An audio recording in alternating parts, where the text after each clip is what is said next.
다 같이 일어서서 임례송 부르심으로 살아계신 하나님 앞에 예배하겠습니다.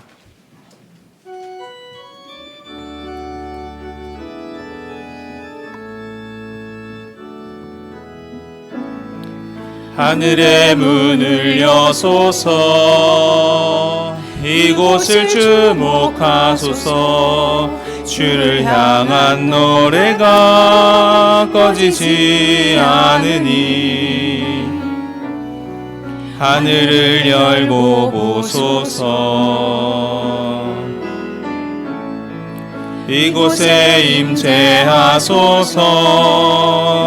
주님을 기다립니다. 기도의 향기가 하늘에 닿으니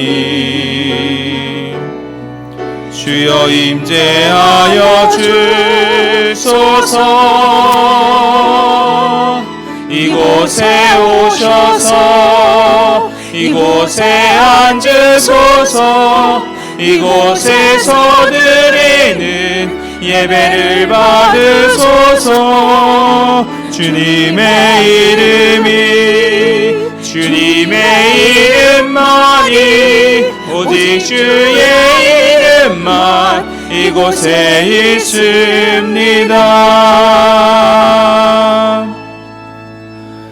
언제나 우리와 함께 하시며 선하게 인도하시는 주님을 찬양합니다. 우리의 예배를 통해 주님만 높임 받으시며 참된 예배자로 주께 나아가는 저희가 되어 주님이 예비하신 은혜를 온전히 누리는 이 시간이 되게 하옵소서. 예수님의 이름으로 기도드립니다. 아멘.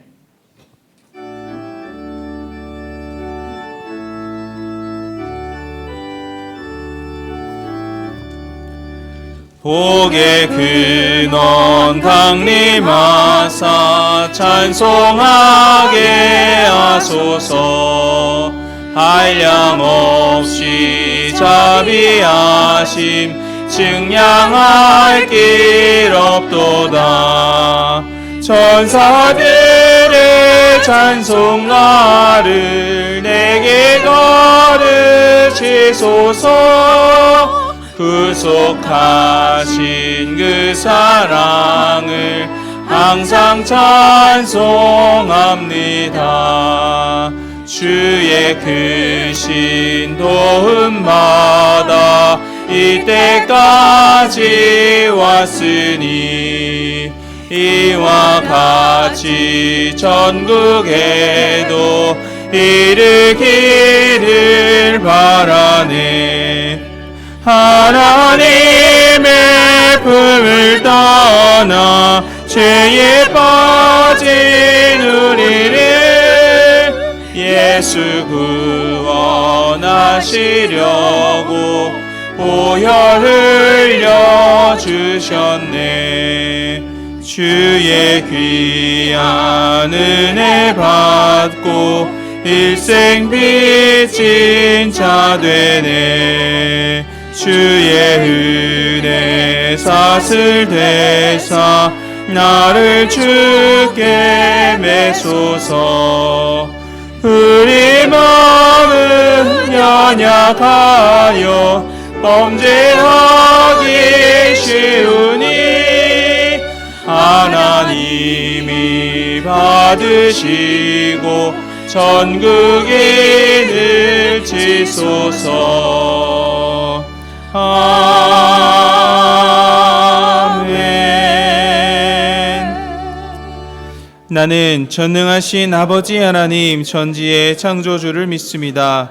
나는 그의 유일하신 아들 우리 주 예수 그리스도를 믿습니다.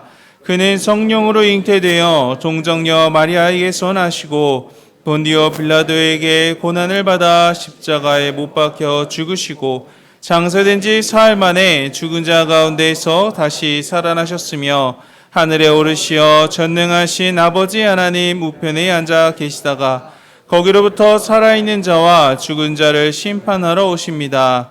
나는 성령을 믿으며 거룩한 공교회와 성도의 교제와 죄를 용서받는 것과 몸의 부활과 영생을 믿습니다. 아멘.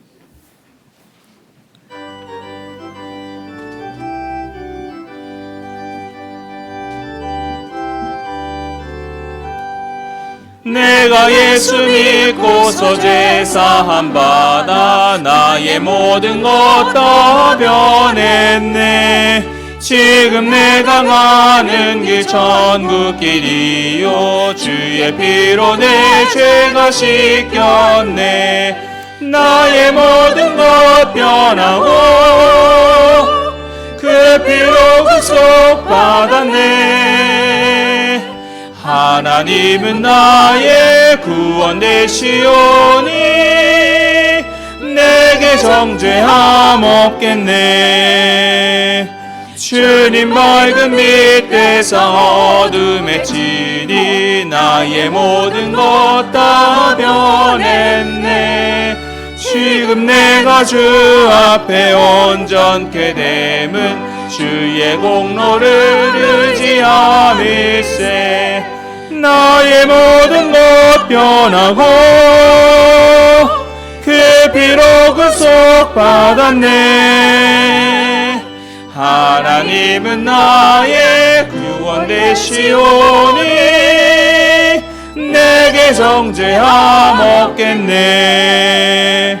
내게 성령 임하고 그 크신 사랑 나의 맘에 가득 채우며 모든 공포 내게서 물리치시니 내 맘 항상 주 안에 있겠네.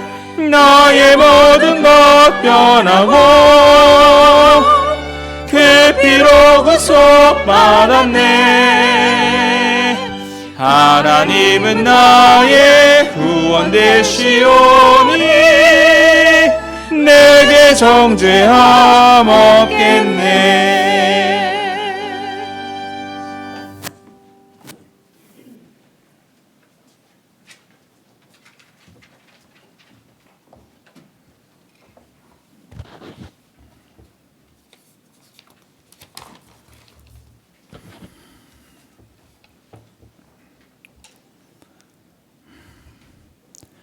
천지 만물을 창조하시고 인간의 생사화복을 주관하시는 전능하신 하나님 아버지, 2024년 9월의 마지막 주일인 오늘 저희들의 발걸음을 인도하여 주시고 주님의 거룩한 전에서 예배를 드릴 수 있도록 하여 주시니 감사드립니다.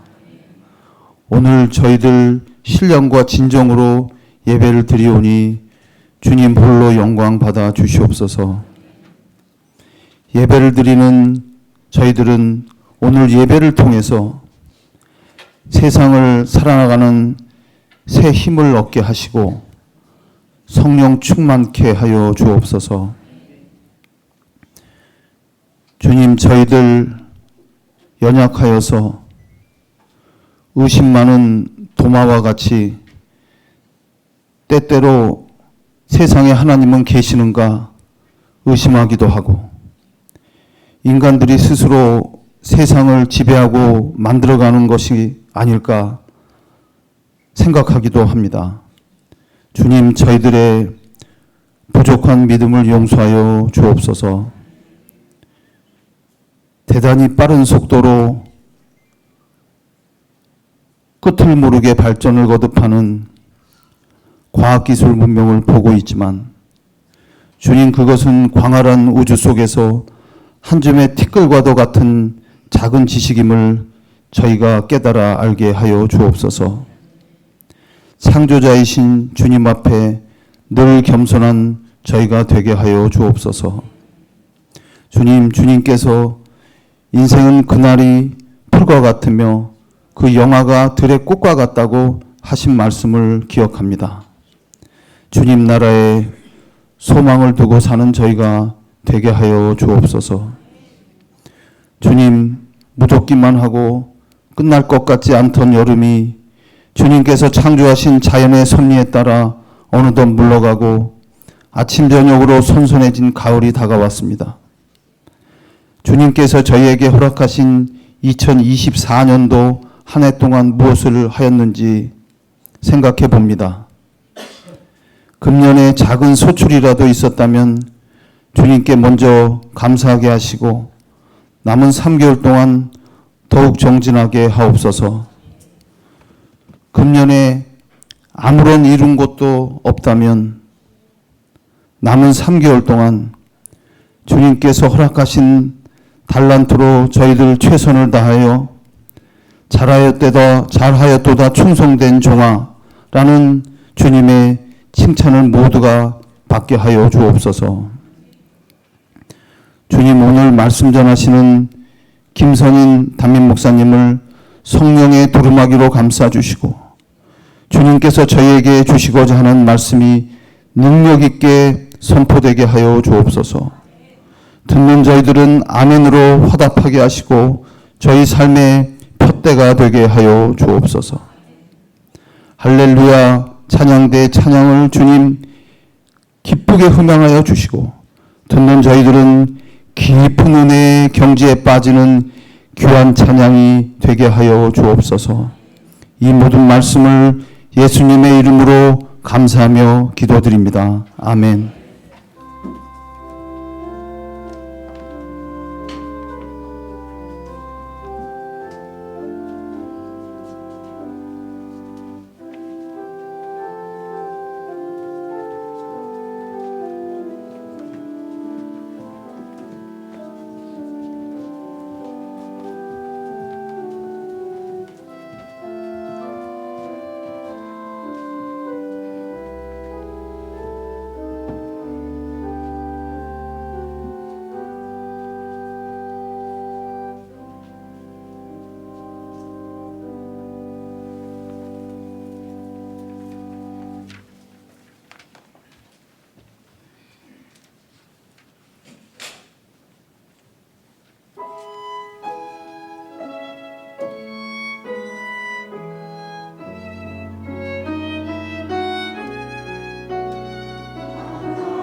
교회 소식 전해드리겠습니다. 오늘 2부 예배는 선교 예배로 드립니다. 월상 예배가 이번 주 화요일 오전 5시 30분에 본당에서 드려집니다. 온가족 새벽 예배가 이번 주 토요일 오전 6시에 본당에서 드려집니다. 예배 후에는 자녀들을 위한 안수 기도가 있습니다. 교육부 회의가 오늘 예배 후에 정기 당회가 다음 주에 3, 4분기 직원회가 다다음 주인 10월 13일 주일에 있습니다. 하반기 백합성서대학이 오늘부터 차례로 개강됩니다. 강의와 개강일, 장소는 주보를 참고해 주시고 혹시 추가로 수강을 원하시는 분들은 강의 시간에 맞춰서 참여하셔서 강사분께 말씀해 주시기 바랍니다. 전교인 야유회가 이번 주 목요일에 있습니다. 원활한 식사 및 기념 선물 준비를 위해서 꼭 오늘까지 사무실로 신청해 주시기를 바랍니다. 신청서는 사무실에도 비치되어 있습니다. 아울러 교회 버스를 이용하시는 분들은 9시 20분까지 교회로 와주시기를 바라며 자가용을 이용해서 이동하시는 분들은 일영 봉주루까지 오전 11시에 도착해 주시기를 부탁드리겠습니다. 기타 자세한 내용은 주보를 참고해 주시면 되겠습니다. 이 시간에는 전도부장으로 섬기시는 조정현 장로님 나오셔서 선교 보고 및 선교지를 위한 기도 인도하시겠습니다. 오늘 2부 예배는 선교 예배로 드리고 있습니다. 현재 우리 교회는 국내 10곳과 해외 선교지 15곳을 기도와 물질로 후원하고 섬기고 있으며 선교지에서 오는 기도 제목을 종합하여 매월 마지막 주일마다 주보 삽지로 이렇게 넣어드리고 있습니다. 성도님들께서는 매달 선교지에서 온 기도 제목을 보시며 선교 사역의 기도로 동역해 주시길 부탁드립니다. 이 시간에는 선교 예배를 맞아 선교지를 위해서 잠시 함께 기도하는 시간을 갖고자 합니다. 첫째는 하나님께서 늘 어려운 상황 속에서도 선교사님들의 사역을 붙들어 주셔서 예수의 복음이 끊임없이 선포될 수 있게 하시며 선교 현장마다 생명 구원의 역사가 나타나 하나님이 영광 받으시도록 다 함께 기도해 주시기 바랍니다. 둘째는 하나님께서 모든 선교사님들과 그 가정마다 건강과 안전을 허락하여 주시기를, 또한 사역에 있어 필요한 것들을 때에 따라 채우시고 인도해 주시도록 기도해 주시기 바랍니다. 마지막으로 셋째는 우리 교회가 성령의 능력으로 복음 전하는 교회가 되며 모든 성도들이 삶의 자리에서 하나님의 형상으로서 그리스도의 향기를 나타내는 증인된 삶을 살아낼 수 있도록 다 함께 기도해 주시기 부탁드립니다. 이 시간 이러한 기도 제목들을 기억하시면서 주님의 이름 한번 크게 부르고 기도하겠습니다. 주여, 주님 감사합니다. 오늘처럼 선교 예배로 드리게 하셔서 저희 성도들 한 마음으로 기도하게 하시니 감사합니다. 먼저 세계 곳곳에서 또 각 지방에서 하나님의 그 큰 사명을 감당하고자 부철주야 열심히 어려움 속에서 노력하고 있는 선교사님들과 함께하여 주시옵소서. 여러 상황이 저희가 예상하지 못할 정도로 힘든 상황일 수 있지만 주님만을 바라보며 나아가고 있사오니 그들의 사역에 동참하여 주시고 무엇보다도 주님의 말씀이 그 복음의 씨앗이 잘 뿌려질 수 있도록 주님 모든 환경을 역사하여 주시옵소서. 그리하여 진정 그들이 구원을 얻고 주님을 자신의 구주로 영접하는 그러한 놀라운 역사가 계속해서 끊임없이 일어날 수 있도록 주님 함께하여 주시옵소서. 또한 그 선교사님과 그 가정, 그 자녀들을 위해서 기도합니다. 하나님, 또 가정을 꾸린 상태에서 여러 가지 힘든 일들이 있을 수 있을 줄로 믿습니다. 하지만 그 가운데서도 주님만을 바라보며 이겨낼 수 있도록 도와주시고 주변에 돕는 손길들이 끊이지 않도록 하나님께서 함께하여 주시옵소서. 주 하나님, 또한 우리 전도와 이 선교의 사명, 저희 후암 백합교회 성도 한 분 한 분의 영혼에 자리 잡게 하셔서 저희가 때를 얻든지 못 얻든지 항상 우리의 삶의 현장에서 주변 가족과 친지들에게 자신의 사명을 포기하지 않고 정말 계속 기도하면서 추구할 수 있도록 주님 함께하여 주시옵소서. 저희들 정말 믿음의 그런 씨앗을 뿌리는 일에 소홀히 하지 않도록, 또 주변 친지들을 사랑하며 기도를 준비하는 데 소홀하지 않도록, 또 저희의 언행과 행실도 주님 함께해 주셔서 그 모든 것들을 다 주님의 때에 주님의 시간에 잘 이루어질 수 있도록 저희가 주님의 도구로 잘 사용될 수 있도록 주님 항상 함께하여 주시옵소서. 저희 후암 백합교회 전도부장과 함께해 주시옵소서. 하나님 아버지, 선교 예배를 맞아 마음 모아 선교지를 위한 기도를 드릴 수 있게 하심을 감사합니다. 이 시간 우리가 미처 다 드리지 못한 기도의 제목들까지도 주의 은혜로 응답하여 주시고 주의 도우심과 채우심과 돌보심이 모든 선교사님들의 사역들에 강력히 임하게 하옵소서. 특별히 선교 현장의 많은 어려움들을 위해 한 번 더 기도합니다. 갈수록 힘들어지는 선교 사역이지만 주의 도우심을 통해 복음 선포가 끊이지 않도록 주관하여 주시옵소서.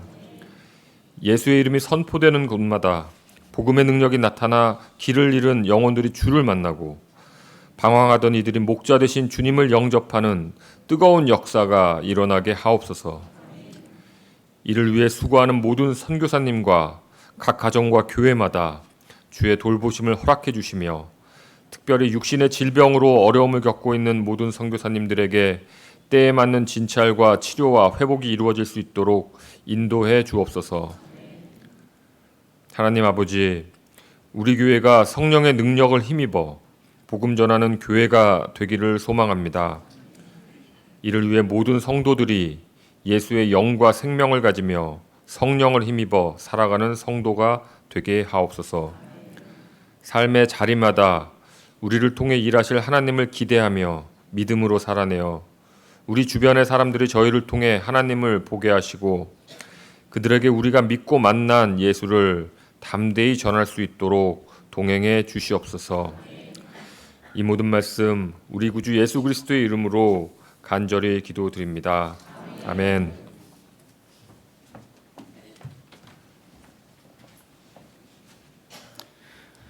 오늘 우리에게 주시는 하나님의 말씀은 사도행전 17장 16절부터 34절까지 말씀입니다. 신약 217쪽에 있습니다.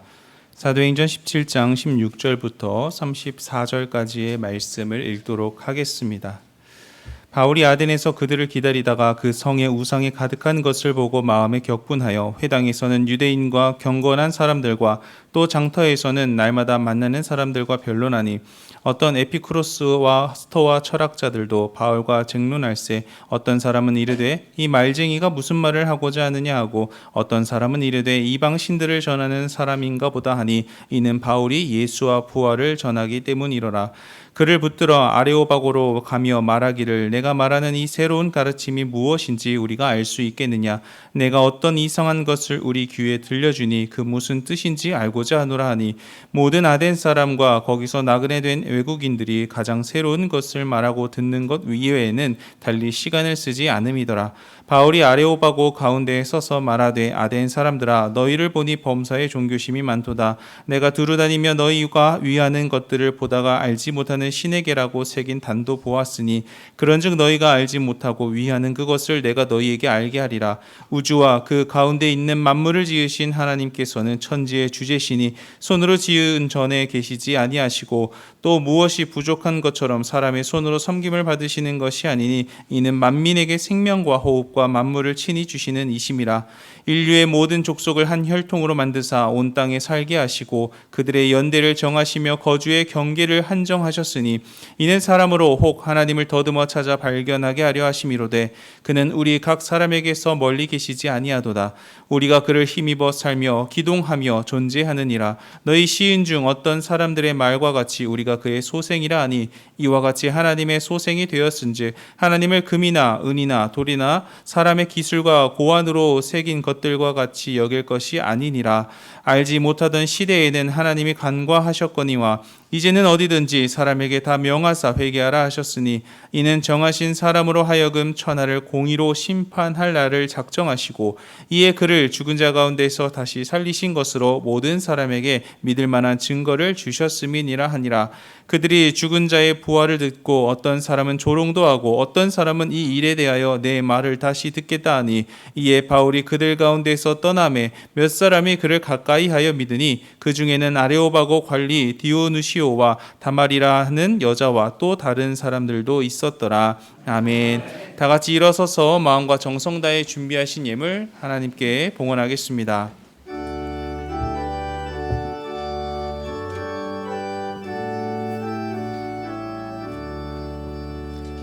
내게 있는 모든 것을 아낌없이 드리네. 사랑하고 주 멀리하며 주만 따라 살리라. 주께 드리네, 주께 드리네. 사랑하는 구주 앞에 모두 드리네.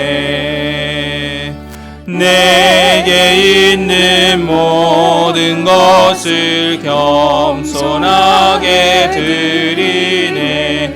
세상 욕심 멀리하니 나를 받아 주소서. 주께 드리네, 주께 드리네. 사랑하는 구주 앞에 모두 드리네. 내게 있는 모든 것을 주를 위해 드리네. 주의 성령 충만하게 내게 내려주소서. 주께 드리네, 주께 드리네. 사랑하는 구주 앞에 모두 드리네.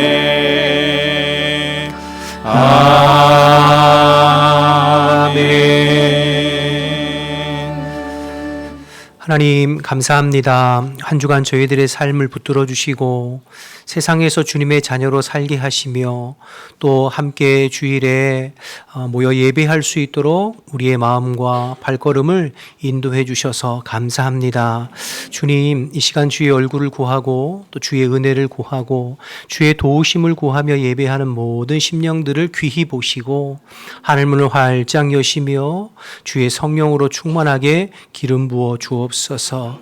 수고하고 무거운 짐진 자들아 다 내게로 오라, 내가 너희를 쉬게 하리라 말씀하신 주님, 하나님 세상에서 경험할 수 없고 맛볼 수 없는 그리스도의 의와 평강으로 우리를 다스려 주시어서 또 한 주간 세상을 이기고 승리할 수 있는 힘과 능력을 오늘 이 예배를 통하여서 우리에게 허락하여 주옵소서.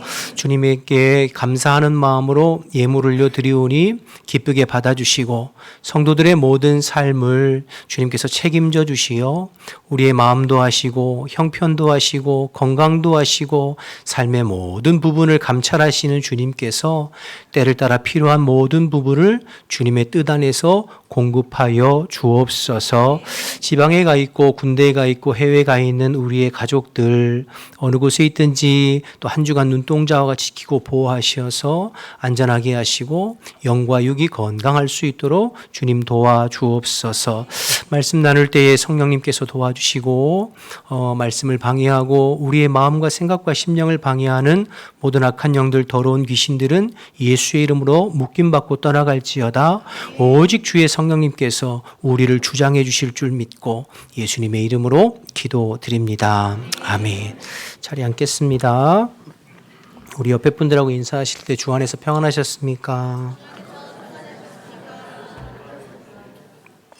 한 번 더 인사하실 때 10월 3일에 꼭 만납시다. 이렇게 10월 3일에 꼭 일영에서 만납시다.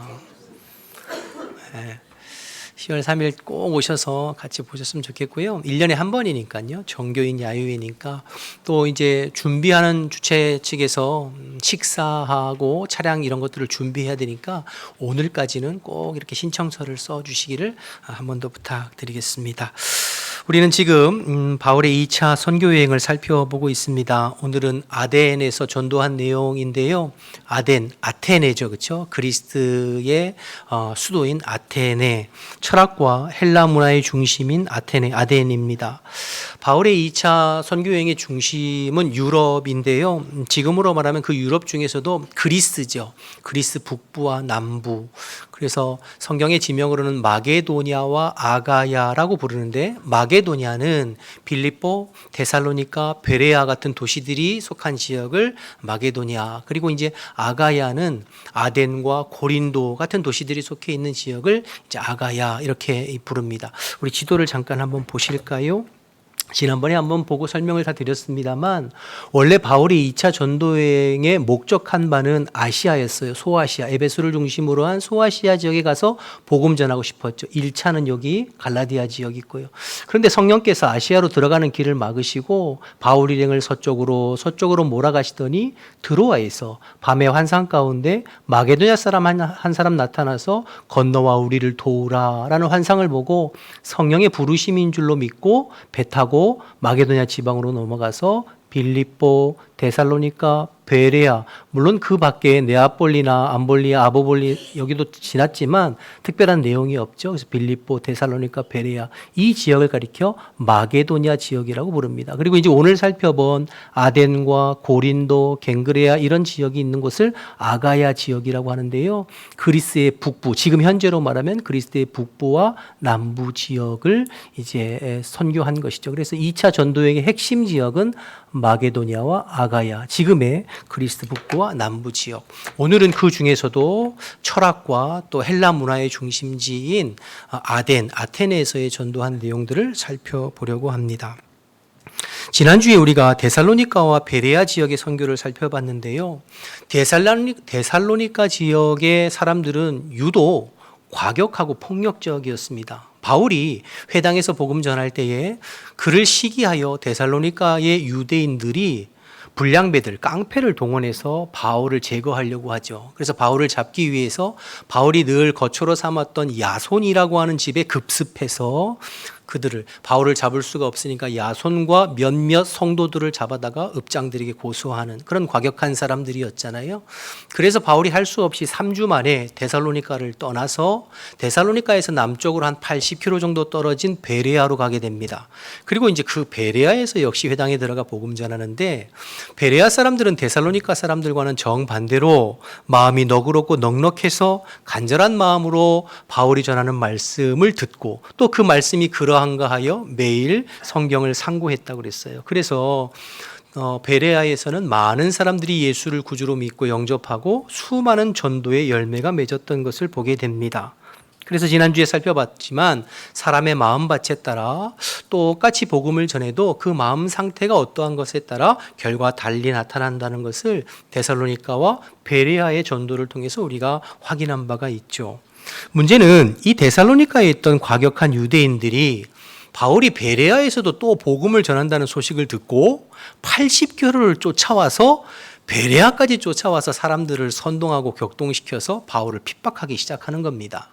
그러니까 바울이 베레아에서도 더 있을 수 없는 이제 다급한 상황에 베레아에 있는 성도들이 바울을 급히 배를 통해서 이제 아덴으로 피신시키는 내용이 이제 오늘 본문 바로 앞에 나오는데요.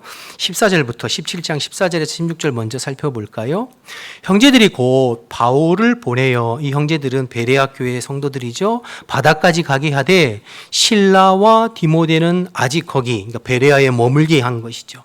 바울을 인도하는 사람들이 그를 데리고 아덴까지 이르러 그에게서 실라와 디모데를 자기에게로 속히 오라 하는 명령을 받고 다시 이제 베레아로 돌아가게 됩니다. 그래서 지금 아덴에는 바울 혼자 남겨져서 일행들을 기다리고 있는 그런 상태입니다. 이제 그 중에 그러던 중에 16절을 다시 계속해서 보시면 바울이 아덴에서 그들을 기다리다가 자기 선교팀 일행들이죠. 그 성에 우상이 가득한 것을 보고 마음이 격분하여 이제 전도하기 시작하는 거예요. 여기서 마음이 격분했다는 것은 의분이 나고 안타까운 마음에 어쩔 수 없어서 이제 전도를 시작해요. 그래서 회당에서 들어가서도 전도하고 시장에서 들어가서 전도하고 만나는 사람마다 변론하고 토론하면서 전도하기 시작하죠. 그런데 아덴의 이 선교 전도는 열매가 별로 없었습니다. 물론 이제 혼자 전도했기 때문에 결과가 좋지 않다 이렇게 몰고 가기에는 조금 무리가 있을 수도 있습니다만, 그런데 아덴에서 바울의 전도의 내용을 가만히 살펴보면 다른 지역에서 선교하고 전도하는 것과 차이가 나는 것이 몇 가지가 있는데 그 중에 하나는 아덴에서 바울이 혼자 전도했다는 거예요. 혼자 선교 활동을. 지금까지 바울은 늘 같이 팀을 이루어서 선교하고 전도했습니다. 1차 선교 여행 출발할 때 바울과 바나바가 팀을 이루어서 출발했고, 그 다음에 마가 요한이 수행자로 따라붙었잖아요. 2차 때도 바울과 실라가 처음에 출발했고, 디모데가 합류했고, 의사 누가가 합류해서 지금 팀을 이루어서 여기까지 온 거잖아요. 그러니까 늘 바울은 항상 팀을 이루어서 함께 협력하면서 선교했는데, 지금 아덴에서는 혼자입니다. 물론 상황이 어쩔 수 없는 상황이긴 하지만 어쨌든 혼자예요.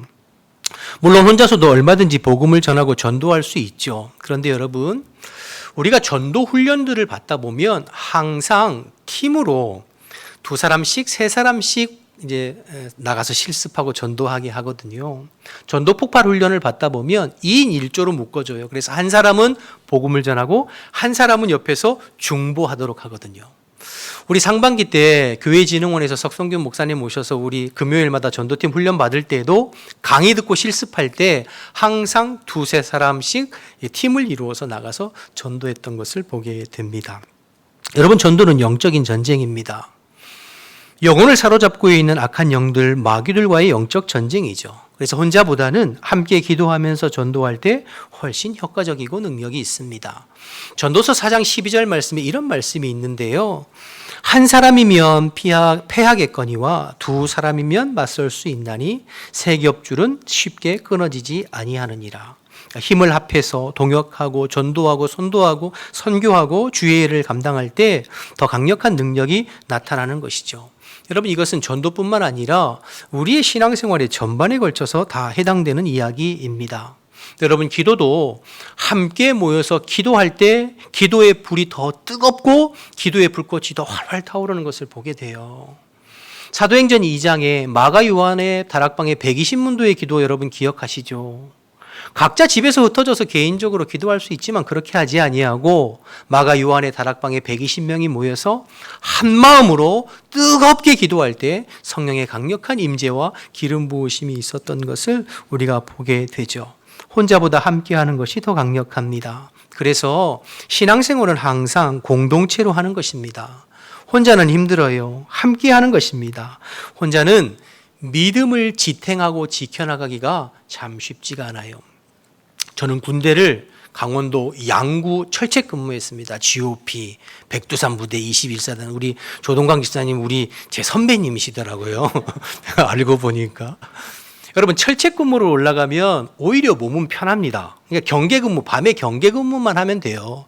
무슨 훈련이나 교육이나 진지보수공사나 이런 걸 안 해도 그냥 훈련만 쓰면 돼요. 그런데 가장 힘든 것이 뭐였냐면 교회가 없으니까 예배를 제대로 드릴 수가 없더라고요. 후방에 있을 때는 대대의 교회가 있고 이제 군에서는 이제 종교 활동, 종교 행사라고 하거든요. 그러면 어쨌든 가서 예배도 드리고 군정병도 있고 가끔 외부에서 목사님 모셔서 설교도 하고 성가대도 또 쓰고 이렇게 이제 예배를 드릴 수 있는데 철책이 올라가니까 GOP에서는 각 소대별로 흩어져서 생활하니까 몸은 편한데 그러니까 저 혼자 예배하고 저 혼자 신앙을 지켜야 되니까 쉽지가 않더라고요. 그래서 몸은 편했지만 신앙은 다 까먹었어요. 제가 신학생임에도 불구하고 그때 이제 깨달은 것이 있어요. 아, 신앙생활은 혼자 하면 안 되는구나. 힘들어도 같이 하면서 서로 격려하고 또 서로 함께 기도하면서 신앙생활해야 중간에 포기하지 아니하고 끝까지 갈 수 있구나. 그렇게 깨달은 적이 있습니다. 여러분, 사도행전 13장에 성령께서 안디옥 교회에 선교사를 파송할 때 바울과 바나바를 따로 세워 내가 시키는 일을 하라 이렇게 하거든요. 그러니까 바울 한 사람, 바나바 한 사람이 아니라 바울과 바나바 2사람을 같이 선교사로 파송해요. 물론 중간에 싸움도 있고 다툼도 있고 헤어지기도 했습니다만 항상 짝을 이루어서 선교하고 또 성령께서 선교하도록 성령께서 지시하시잖아요. 의미가 있고 이유가 있습니다. 혼자는 힘들기 때문이죠. 여러분 꼭 기억하셔서 여러 가지 상황이 있지만 공동체의 끈을 놓지 않는 저와 여러분들 되시기를 주님의 이름으로 축복합니다. 구역 예배나 기관 모임이나 봉사하고 전도하고 헌신하고 일하고 하는 모든 활동에 우리가 함께 마음을 모아서 같이 일해 가면서 믿음 생활 승리하는 저와 여러분 되시기를 주님의 이름으로 부탁드립니다. 그런 의미에서 10월 3일 종교인 야유회 나와야 할까요? 안 나와야 될까요?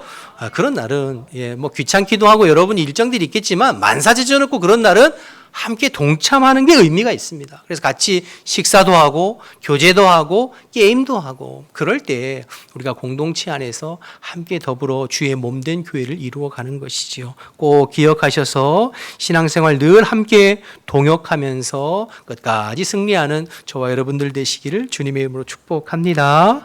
자, 이렇게 바울이 이제 아덴 선교가 시작되어지는데요. 아덴 사람들은 다 신사적이고 또 그래서 핍박도 없고 다른 도시들처럼 뭐 사람을 선동한다든지 뭐 돌을 집어 던진다든지 바울을 옥에 가둔다든지 그런 일은 없었어요. 아테네는 철학의 도시 소크라테스, 플라톤, 아리스토텔레스와 같은 철학자들이 있고 또 헬라 문화의 중심지이잖아요. 굉장히 배운 사람들도 많고 철학자들도 많죠. 오늘 18절에 보니까 에피크로스 학파, 스토아 학파, 뭐 쾌락주의자들, 금욕주의자들 이렇게 부르잖아요. 어쨌든 배움이 많은 지식인들이에요. 그래서 아주 신사적이고 젠틀합니다. 뭘 그렇게 폭력을 사용한다든지 뭐 욕을 한다든지 뭐 그런 건 없어요. 그런데 재미있는 것은 16절에 보니까 이 도시에 우상이 가득하다고 그랬어요. 16절 보시면 바울이 아덴에서 그들을 기다리다가 그 성에 우상이 가득한 것을 보고 마음이 격분했다. 배움도 많고 지식도 많고 문화 예술인이 많은 도시인데 아이러니하게도 우상이 가득해요.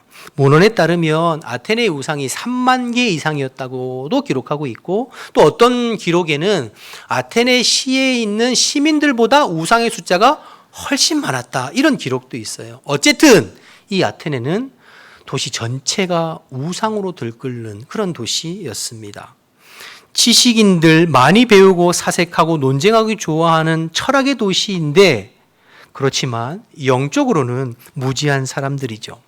세상과 사물에 대한 지식은 넘쳐났을지 몰라도 정작 영적인 세계에 대해서는 알지 못하고 무지한 사람들입니다.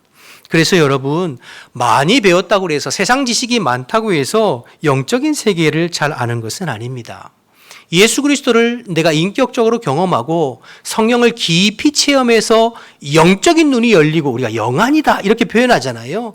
영적인 눈이 열려야 비로소 영적인 세계에 대해서 느끼고 경험하고 알아가고 체험하는 것이지요. 여러분 요즘에 시대를 가만히 보시면 과학 문명이 발달하고 경제가 발전해서 뭐 세계 경제 10위권이다. 또 과학 문명이 발달해서 뭐 달나라를 간다. 뭐 그렇게 이야기하잖아요. 그런데 반면 요즘 얼마나 무속이 판치고 있는지 모릅니다. TV나 여러분 각종 매체들을 보면 무속 신앙에 관한 것들이 자주 나오고 이게 공공연하게 예전에는 이제 음지에서 활동했는데 이제 공공연하게 사람들이 거기에 매이고 그것을 좋아하고 쫓아가는 것들을 보게 돼요. 경제인들이나 또 무슨 뭐 정치인들이나 심지어 여러분 대통령도 천공인가 모식인가 뭐 있잖아요. 그러니까 여러분 온 지금 나라가 그러니 아무리 지식인 배움이 많고 잘난 사람도 우리 주님을 만나지 못하고 성령을 경험하지 못하면 영적인 세계에는 무지할 수밖에 없어요. 마귀에게 매이고 마귀에게 끌려다니다가 결국엔 젠틀하게 지옥 가는 거죠.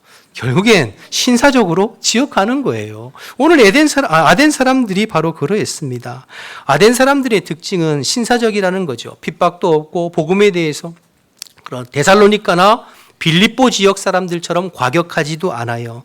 그런데 복음의 열매, 전도의 열매는 가장 적었던 곳이 오늘 본문의 아덴입니다. 고상한 사람들, 배운 사람들, 지식인들 그래서 겉으로는 핍박하거나 폭력을 쓰지 않지만 그러나 그 속으로 마음속으로는 복음에 대해서 무시하고 멸시하고 하찮게 여기고 깔보는 마음 오히려 마음의 그 장벽이 훨씬 견고하고 높은 것을 보게 되는 것이죠. 여러분 18절부터 한번 보실까요? 21절까지 어떤 에피쿠로스와 스토아 철학자들도 바울과 쟁론할 때 어떤 사람이 이르되, 그다음 보세요. 이 말쟁이가 무슨 말을 하고자 하느냐 하고, 이 말쟁이가 무슨 말을 하고자 하느냐, 여러분 태도가 느껴지시죠? 어떤 사람들은 이르되 이방 신들을 전하는 사람인가 보다 하니 이는 바울이 예수와 부활을 전하기 때문이로라. 그를 붙들어 아레오바고로 가며 말하기를, 내가 말하는 이 새로운 가르침이 무엇인지 우리가 알 수 있겠느냐?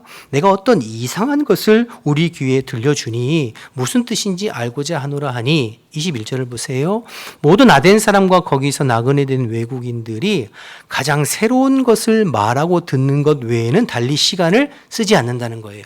자신들의 지적 욕구를 충족하고 새로운 호기심을 자극하는 것 외에는 별로 관심을 갖지 않는 거죠. 그런데 바울이 뭔가 새로운 것을 이야기하는 것 같아서 그가 말하는 복음을 끝까지 다 듣고 난 다음에 이 아덴 사람들의 반응을 보세요. 32절 말씀을 보실까요? 32절. 그들이 죽은 자의 부활을 듣고 어떤 사람은 조롱도 하고 어떤 사람은 이 일에 대해서 내 말을 다시 듣겠다, 나중에 다시 들어보마, 이렇게 이야기하는 것이죠. 굉장히 신사적이고 정중한 것 같지만 결국 십자가와 부활에 대한 이야기를 듣고 조롱하고 무시하고 미지근한 태도를 보이는 것이 아덴 사람들입니다. 여러분, 복음이 머리로 이해돼서 받아들여져서 그래서 우리가 구원에 이르는 것은 아니에요. 여러분, 동정녀 탄생이나 예수님의 십자가와 부활이 어떻게 이성적으로 이해되고 납득이 돼요? 성령의 감동하심으로 믿어지고 느껴지고 체험되어지고 경험되어지는 것이 십자가의 능력이요 복음의 능력인 줄로 믿습니다. 겉으로는 고상하고 젠틀한 것 같지만 그러나 속으로 자신들이 가지고 있는 견고한 철학과 신념과 지식과 과학이 가득 차 있어서 복음을 받아들이지 못하고 예수 그리스도의 십자가와 부활을 믿지 못하고 무시하고 깔보는 태도, 오히려 여러분 이러한 사람들이 전도하기가 훨씬 더 힘듭니다. 앞에 데살로니가 사람들처럼 복음에 대해서 과격하게 반응하고 흥분하는 사람들보다 젠틀하게 거절하면서 됐습니다 하는 사람들의 마음에 오히려 더 강하고 견고하고 높은 마음의 장벽이 있는 것을 보게 되는 것이죠. 우리가 지금 사도행전 살펴보면 17장에 사람의 마음밭이 중요하다는 거 우리 지난 시간부터 살펴봤잖아요. 마음이 강팍한 그 마음들도 경계해야 되겠지만 그러나 세상의 지식이나 경험이나 학문이나 신념이나 세상의 그 어떤 것들로 은근히 복음과 주의 말씀에 대해서 하대하고 무시하는 이 태도, 우리가 굉장히 경계해야 합니다. 예수 그리스도를 아는 지식보다 더 귀한 것은 없습니다. 오늘 사도행전 17장에 세 도시가 나와 있는데요. 데살로니가, 베레아, 아덴, 그 세 도시 중에 베레아에 있는 성도들, 베레아에 있는 시민들의 마음을 저와 여러분이 담게 되시기를 주님의 이름으로 축복합니다. 11절에 나온 것처럼 너그러운 마음으로 겸손하게 말씀을 받아 간절한 마음으로 말씀을 대하는 그러한 심령 되어지시기를 주님의 이름으로 축복합니다. 오늘 아덴 사람들은 스스로는 굉장히 똑똑한 줄 알고 있지만 그러나 정작 가장 중요한 구원에 대한, 복음에 대한 영적인 세계에 대해서는 무지하고 어리석은 사람인 것을 보면서 주의 말씀 앞에서 언제나 겸손한 마음으로 세상의 것으로 내 마음에 가득 차서 주의 말씀을 은근히 무시하고 깔보는 태도가 아니라 주의 말씀을 사모하고 갈망하여 우리의 영적인 기능들이 살아나고 영적인 세계에 바르게 눈떠가는 저와 여러분들 되시기를 주님의 이름으로 축복합니다. 자, 그러면 바울의 에덴의 복음, 아덴에서의 이 복음, 아테네에서의 복음 전도가 실패한 것인가? 그렇지는 않죠. 34절 말씀을 보시면 몇 사람이 그를 가까이하여 믿으니 그 중에는 아레오바고 관리 디오누시오와 다말이라고 하는 여자와 또 다른 사람들도 있었더라. 지식인들, 문화인들, 많이 배운 사람들, 그래서 자신의 신념과 철학이 견고한 사람들, 참 쉽지는 않았지만 그러나 그 속에서도 하나님께서 예비하신 영혼들은 있었다는 것입니다. 숫자는 적지만 분명하게 실명, 이름이 또박또박 기록되어 있는 사람과 또 그 밖에 많은 사람, 몇몇 사람들이 있었다는 것이죠.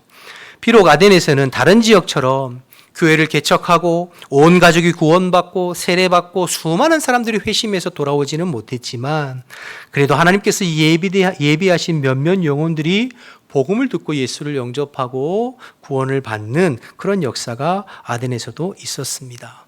그래서 여러분, 복음 전도에는 실패가 없는 줄로 믿습니다. 여러분 아멘이십니까? 복음 전도에는 실패가 없어요. 주님께서 하시는 것이니까요. 그러니까 우리가 항상 복음을 전하는 일에 마음 쓰고 힘쓰는 저와 여러분 우리 교회 되어야 될 줄로 믿습니다. 많이 배운 사람이든 못 배운 사람이든 많이 가진 사람이든 적게 가진 사람이든 건강한 사람이든 병약한 사람이든 높은 사람이든 낮은 사람이든 상관없이 누구에게나 복음은 필요하고 누구에게나 예수님이 필요합니다. 열매가 있든 없든 숫자가 많든 적든 복음을 전해야 될 줄로 믿습니다. 때로는 무시당하고 때로는 거절당해도 우리는 계속해서 복음을 전해야 합니다. 여러분들의 가족들 중에 여러분의 친지나 이웃들 중에 주변의 사람들 중에 데살로니가 도시의 사람 같은 마음밭을 가진 사람들도 있을 거예요. 예수에 대해서, 교회에 대해서, 복음에 대해서 이야기하면 막 부르르 떨고 화내고 막 대들고 하는. 또 오늘 아덴과 같이 은근히 겉으로는 젠틀한 것 같지만 속으로 무시하는 사람들도 있을 거예요. 그러나 그 중에는 베레아와 같이 예비된 사람들도 있습니다. 여러분, 상대방의 태도가 어떠하든지 간에 우리가 기도하면서 소박하게 예수님을 전하고 복음을 전할 때에 주님께서 예비하신 영혼들을 우리에게 붙여주시고 그 영혼들이 예수 믿고 구원받는 생명의 역사, 구원의 역사는 지금도 일어나는 줄로 믿습니다. 그러므로 우리가 포기하지 아니하고 기도하면서 계속해서 복음 전하는 일에 마음 써보고 힘써보는 우리 모두 되시기를 주님의 이름으로 축복합니다. 마지막으로 22절부터 아테네에서 선포된 바울의 설교가 쭉 기록되어져 있는데요.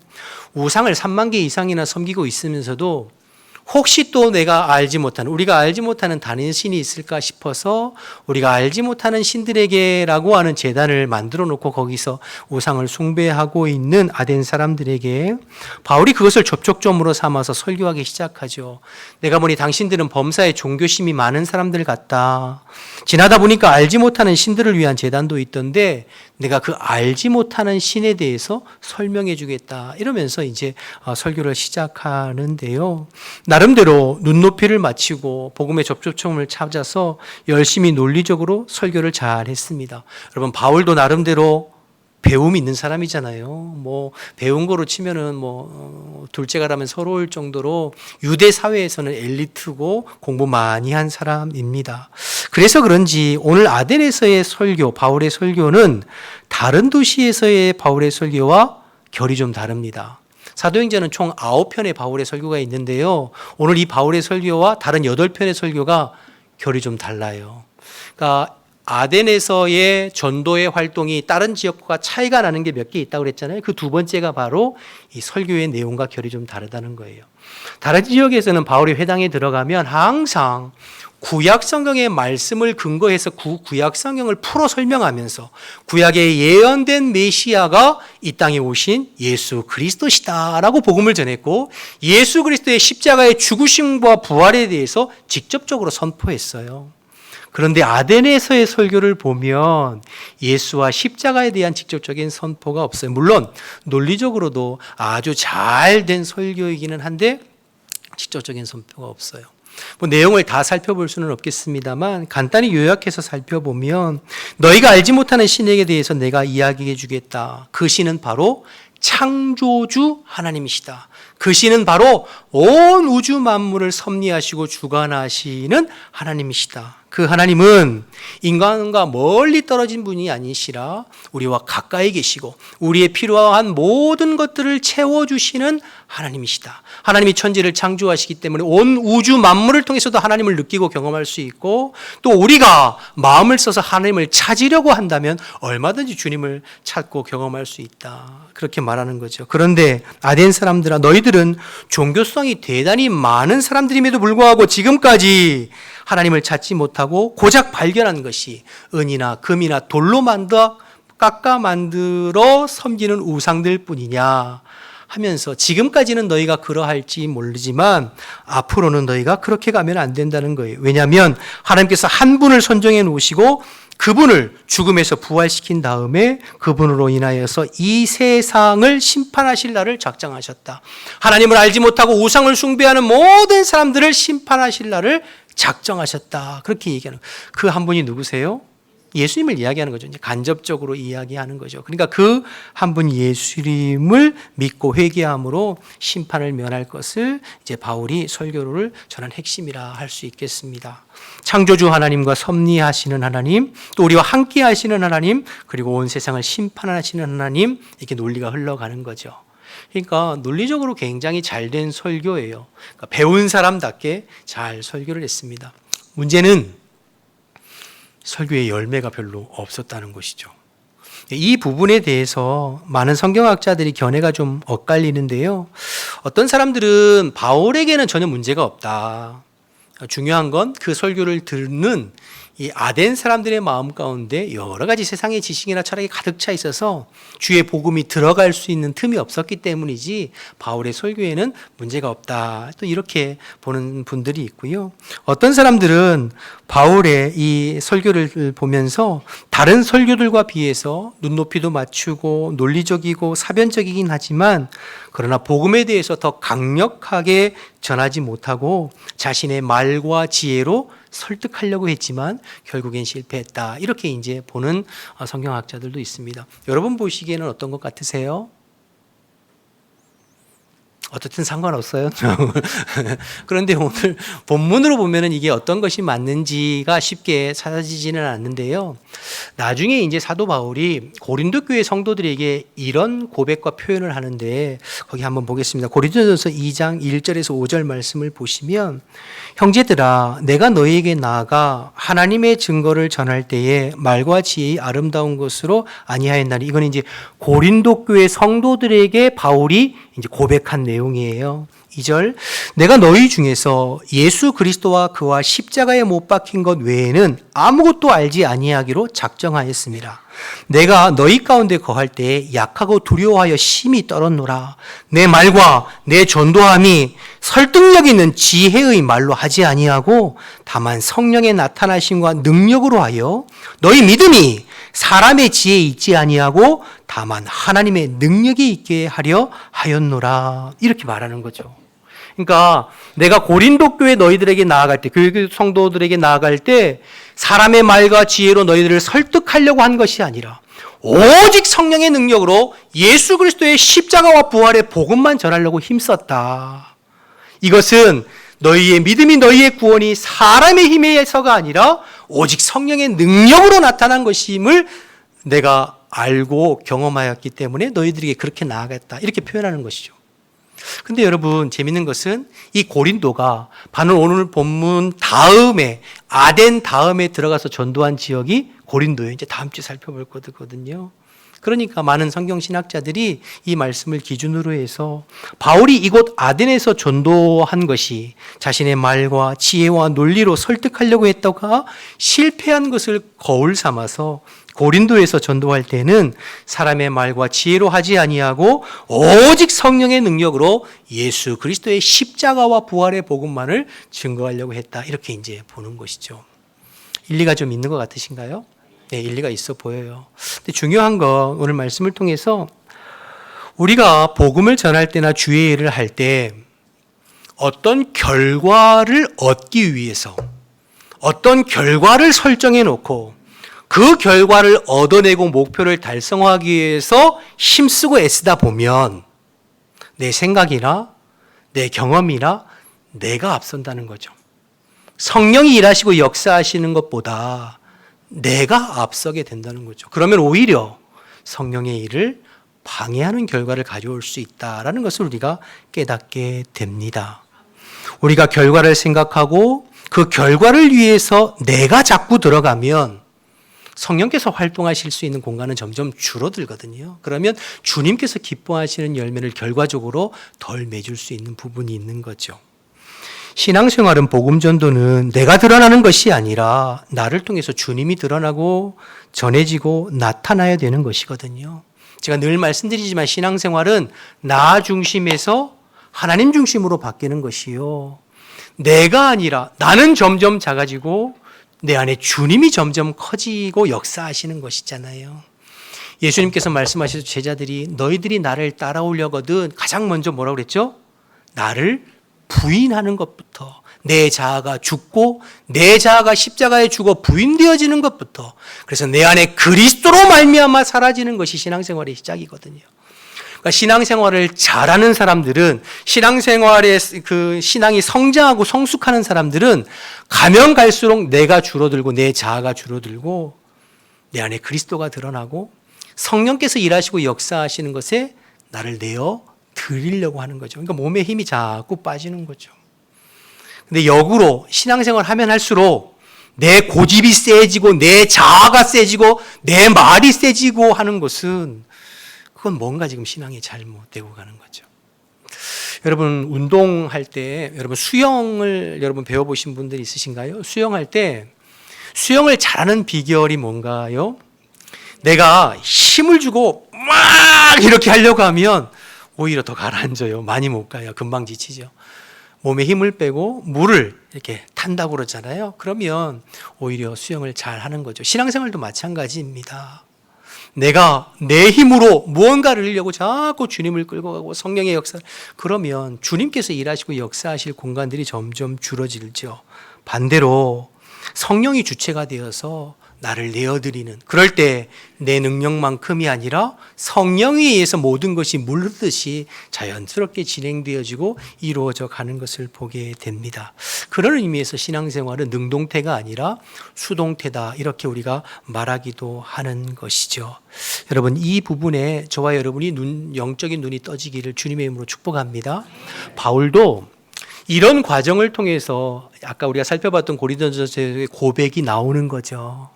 아마도 바울도 자존심도 있고 공부도 많이 했잖아요. 그런데 그 아덴 사람들의 모습을 보면서 내가 내 논리로 내 힘으로 한번 꺾어보리라, 증명해보리라 했던 것 같아요. 그러니까 오히려 열매가 적지 않았나. 그래서 고린도 교회에 들어가면서는 내가 사람의 지식이나 능력이나 설득으로 하지 아니하고 오직 성령의 능력 의지하여 예수 그리스도의 복음만 전하리라. 그 소박한 복음을 증거할 때 오히려 고린도 교회에서 성령의 능력이 많이 나타난 것들을 경험하게 되죠. 참 이게 머리로 지식으로 알아도 참 쉽지가 않습니다. 그래서 자꾸만 내가 앞서고 내 생각이 앞서고 내 경험과 내 혈기가 앞서고 나 중심으로 하려고 하는 경향성이 앞서는 것을 보게 되죠. 그렇기 때문에 날마다 우리는 주님의 십자가 앞에 엎드리는 것입니다. 주님의 십자가 앞에 내 자아를 못 받고 나의 자아를 꺾고 주님으로 말미암아 주의 성령으로 말미암아 사라지고 반응하고 순종하려고 애쓰는 것이죠. 오늘 바울의 모습을 반면교사 삼아서 내 능력으로 사는 것이 아니라 나를 주님께 내어드려 나를 통해서 주님께서 일하시고 역사하시도록, 그래서 주님의 능력으로 사라지는 것이 저와 여러분의 신앙생활에 실제가 되어지는 그런 은혜가 있기를 주님의 이름으로 축복합니다. 오늘 여러 가지 말씀을 나눴는데요, 아덴에서의 전도를 통해서 함께 동역하고 일하는 부분에 대해서 좀 생각해 보시고, 겉으로는 젠틀하고 똑똑하고 예의 바르지만 마음에 더 견고한 벽이 있는 그 모습이 혹 내 모습은 아닌지 우리 스스로를 좀 돌아봤으면 좋겠고, 언제나 주님의 말씀 앞에 주님 앞에 겸손하게 서기를 결단하고, 또 복음은 배운 자나 못 배운 자나 가진 자나 못 가진 자나 누구에게 필요하다는 것을 기억하고 우리 주변에 있는 사람들 다시 한번 품고 전도하기를 결단하고, 내 생각과 내 능력이 아닌 성령의 능력으로 사라지는 것이 내 삶의 실제가 되도록 내 자아를 꺾고 나 자신을 주님 앞에 내어드리기를 또 늘 힘쓰는 저와 여러분 되시기를 주님의 이름으로 축복합니다. 우리 다 같이 찬양하고 기도하기를 원하는데요, 오늘 찬양이 기니까 1절, 2절은 앉아서 찬양하고 우리 3절 찬양할 때 다 같이 일어나서 찬양하고 기도하겠습니다.